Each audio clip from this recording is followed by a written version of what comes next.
नमस्कार दोस्तों, क्लाइमेटोलॉजी की श्रृंखला में आज के इस वीडियो में हम बात करने वाले हैं दक्षिणी दोलन के बारे में।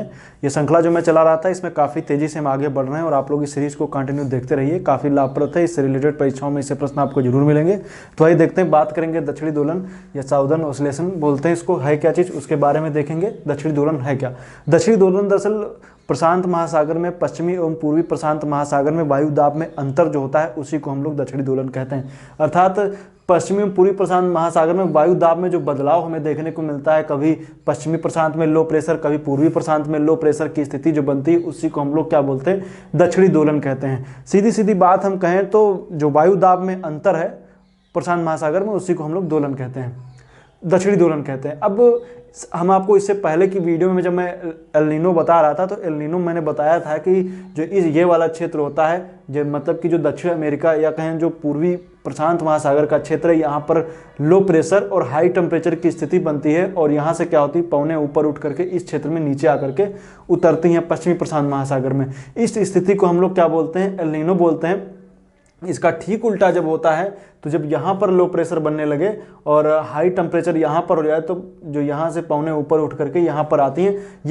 ये जो मैं डायग्राम आप देख रहे हैं ये एल नीनो की स्थिति को दर्शा रहा है। इसमें पवनें ऊपर उठ करके यहाँ पर आती हैं और ये हवा के ऊपर मतलब यहाँ से ऊपर उठेंगी और उठ करके यहाँ पर आएंगी और यहाँ पर, और उसके बाद में सतह से पवनें जो हैं वो इस डायरेक्शन में चलना शुरू कर देते हैं। देखिए ये कुछ इस तरीके से इस तरीके से यहाँ से चलती हैं, यहाँ से आ करके यहाँ से फिर सतह से फिर यहाँ से फिर यहाँ से फिर यहाँ से इस तरीके से पवनें चलना यहाँ पर शुरू कर देती हैं। तो इस स्थिति को हम लोग बोलते हैं एल नीनो। और इसका ठीक उल्टा जब हो जाता है, जब ये जो चक्र है वो कुछ इस तरीके से होने लगे, यहाँ से पवनें ऊपर उठे और इस तरीके से आए, यहाँ पर नीचे जाए और इस तरीके से आकर के जब इस तरीके से चलने लगे तो इसको हम लोग बोलते हैं ला नीना। तो एल नीनो ला नीना मैंने बताया था और ये इसका असर जो होता है वो भारत पर भी पड़ता है, भारतीय मानसून पर भी पड़ता है। भारत के मानसून पर सूखे की स्थिति एल नीनो में हो जाती है और जब ला नीना आता है तो खासकर ठीक ठाक बारिश वगैरह हो जाती है। एल नीनो में ये जो आप देख रहे हैं पेरू के तट के आसपास के क्षेत्र में काफ़ी बारिश होती है, और लेकिन एल नीनो की वजह से जो ये वाला हिस्सा आपको दिख रहा है, जो प्रशांत महासागर का ये हिस्सा, इसमें जो यहाँ के जो जलीय पारितंत्र है उसको काफ़ी ज़्यादा नुकसान पहुँचता है। टेम्परेचर बढ़ने से यहाँ पे मछलियाँ वगैरह, ये प्लैंकटन वगैरह मरने लगते हैं, इस वजह से काफ़ी ज़्यादा नुकसान होता है। तो मछुआरों के लिए काफ़ी ज़्यादा नुकसान होता है, लेकिन जो आसपास के कृषक हैं उनके लिए काफ़ी ज़्यादा लाभप्रद होता है। बारिश होने की वजह से खेती वगैरह काफ़ी अच्छी होती है, रेगिस्तान भी हरे भरे हो जाते हैं इस वाले क्षेत्र में। लेकिन आज हम चूंकि बात कर रहे हैं दक्षिणी दोलन की, तो दक्षिणी दोलन में मैंने बताया ऐसे पश्चिमी पूर्वी प्रशांत महासागर में वायु में बदलाव जो होता है उसको हम लोग दक्षिणी दोलन या साउदर्न ऑसिलेशन बोलते हैं। अब इसमें इसको नापा कैसे जाएगा उसकी हम बात करेंगे कि आखिर जो दक्षिणी दोलन है वो आखिर कैसे हम लोग उसकी एक इंडेक्स होती है, इसको बोलते हैं ये साउदर्न ऑसिलेशन इंडेक्स। तो ये आखिर होती क्या है, ये SOI इसको बोला जाता है। SOI दरअसल बात करेंगे तो यहाँ पर दो, एक यहाँ पर देखेंगे तो यहाँ पर पड़ेगा डार्विन। डार्विन जब आप देखेंगे तो ऑस्ट्रेलिया का एक शहर है, दूसरा है ताहिती जो यहाँ पर फ्रेंच पॉलिनेशिया नाम सुना होगा, वहाँ पर जो पड़ता है एक शहर का नाम है ताहिती। तो वहाँ पर दो जगह हैं जहाँ के वायुदाब के आधार पर क्या करते हैं कि ये जो साउदर्न ऑसिलेशन है उसका निर्धारण किया जाता है कि कब ये निगेटिव होगा कब पॉजिटिव होगा।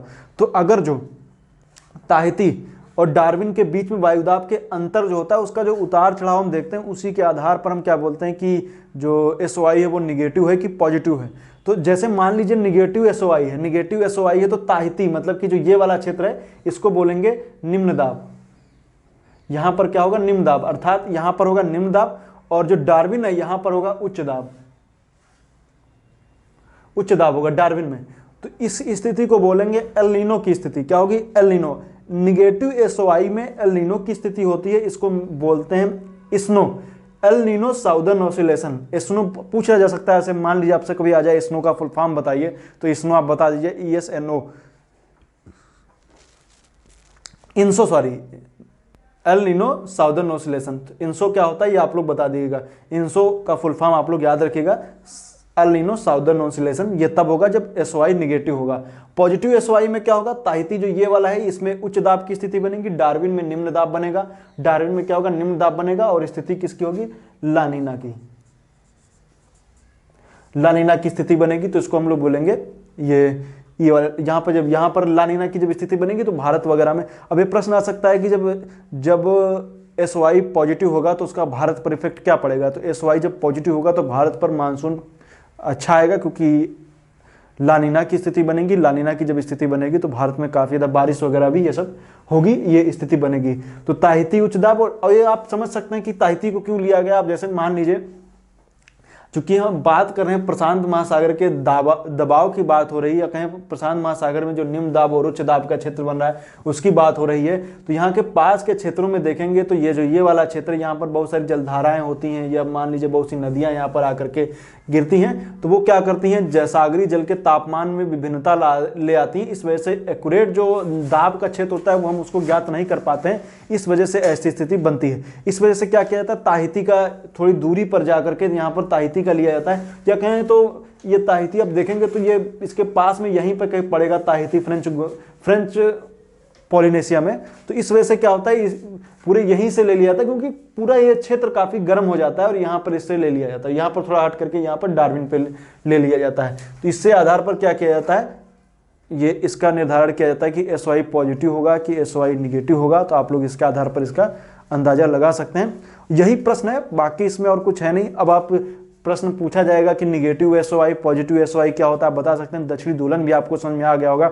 दक्षिणी दोलन का मतलब यही है कि प्रशांत महासागर में वायुदाब के अंतर को ही हम लोग क्या बोलते हैं, दक्षिणी दोलन बोलते हैं। अब यही जो ये पूरा जो सेल बन रही है, इसी को हम लोग कह सकते हैं वाकर सेल, एक तरीके से कह सकते हैं। ये क्या बोलते हैं, वाकर सेल वगैरह, इसको हम लोग कह सकते हैं जो सेल। अब हेडली सेल, फेरल सेल जो मैंने बताया था वो उत्तर से दक्षिण, वाकर सेल पूरब से पश्चिम, इस तरीके से बनती है। तो ये रही आज की में जो इंपॉर्टेंट कह सकते हैं टॉपिक था, दक्षिणी दोलन, इसके बारे में मैंने आपको बताया है। तो आप लोग इसको पढ़िएगा। तो मिलेंगे नेक्स्ट वीडियो में। क्लाइमेटोलॉजी की श्रृंखला जिस तरीके से चल रही है, जल्द से जल्द इसको खत्म करने की कोशिश करेंगे। तो मिलेंगे नेक्स्ट वीडियो में जल्दी। आज के लिए इतना ही। वीडियो देखने के लिए आपका बहुत बहुत धन्यवाद।